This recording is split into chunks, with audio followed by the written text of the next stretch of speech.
Hello and thanks for joining us at interest.co.nz. I'm Janae Tibshirani and today I'm joined by National's housing spokesperson Judith Collins. Thanks for your time, Judith. You're most welcome. National has this week released a discussion document on housing, and one of the key significant changes that you're calling for is a repeal of the Resource Management Act. That's right. It's a discussion document that's RMA is a big focus of it, and it's not only in relation to housing, but it's the RMA generally, because it isn't working for either the environment or for development, and certainly not for business and the country moving ahead. The coalition government has recognised problems with this legislation. I think it's something that everyone can agree on. It has got a working group to put together recommendations and report back by mid next year. If you were elected into government, would you pick up those recommendations and sort of push on along the direction that has already been set?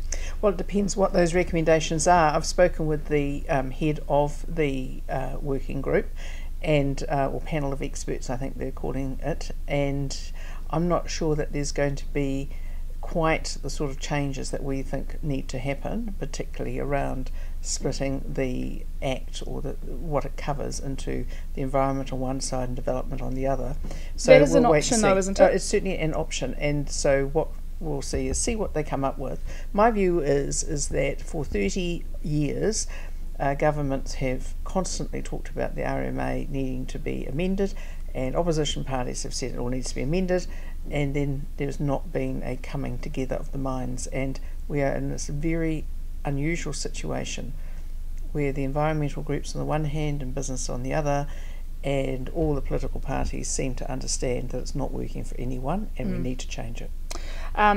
You've said that if you got into government you would introduce transitional legislation which would be implemented while sort of new legislation is drafted, and that might be two separate pieces, one to deal with the environment, one to deal with urban development. Given the complexity of these things, how would you just sort of simply have dropped transitional legislation? Wouldn't that be a massive saga on its own? Well, we have actually got a bill already drafted, but it's in draft form, and it's very much along the lines of the South Australian situation, but we're also very aware of the fact that you can't just change one bit, you've got to actually have a full plan. So the idea is to see what happens with the feedback that comes back from our discussion document, continue to keep a very close eye on and discuss matters with members of the working group who will speak with us about it, and also to work across the sectors that are interested in RMA reform, so that come the election and we are hopefully returned as the next government, that we have a plan of work ahead and everyone knows which direction we're going. So I think it's good to have the transition document ready, because it means that we have something we can set and say, well, that bit's done, all these other pieces have to come from that. But if I just said, well, we've got that done, that's all we're going to do, that would be a problem, particularly when we've got a working group that's already working ahead, and I think it is absolutely important that we listen to them as well. Okay, when will we get a look at the bill? Oh, well, once it's ready to go, and that won't be until possibly either before the election or even after, because it will depend somewhat on how many changes need to be made, right, and whether or not we even need to do that, because it depends what the working group comes up with.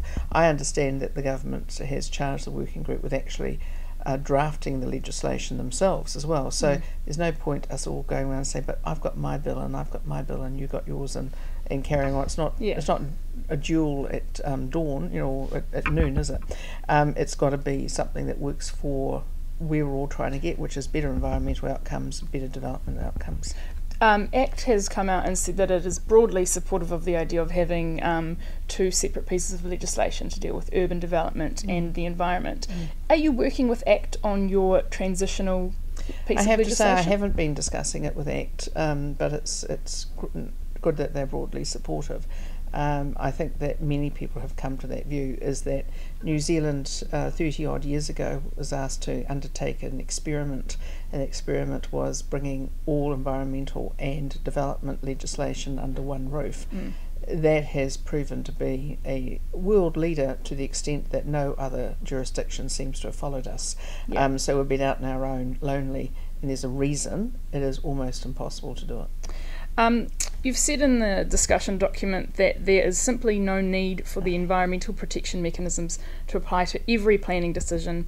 The environment is not, for instance, in peril if a bedroom is extended in a suburban home. Yes. So how do you decide when environmental consideration needs to be given and when it doesn't? Well, there's every other jurisdiction is able to do that, and so it's where there are clearly environmental issues, such as issues around water, air, use of the soil, all those sorts of things, and every other jurisdiction seems to be able to come together when they need to. But it is utterly ridiculous that if someone wants to extend their bedroom walls on their own property under many districts plans that councils have put in place under the RMA, that is a resource consent plus a building consent. The thing is gone. It's gone completely stupid. In the meantime, we have a whole stack of the environment degraded over the last 30 years, not enhanced. In terms of, you also talk about getting the balance right between the different objectives.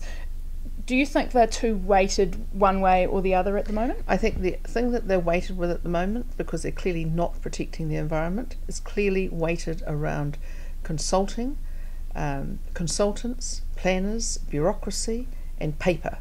And if you just look at what it is you're trying to achieve with any piece of legislation, I cannot hand on heart say to anybody that our environment is in a better state now than it was before the RMA. In fact, quite the opposite.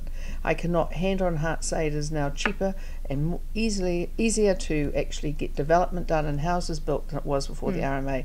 In fact, both are negative outcomes, and that's why we have a situation where the Environmental Defence Society, who nobody would ever say would be anything other than pro the environment, do everything they can to defend it, they say it's not working for the environment.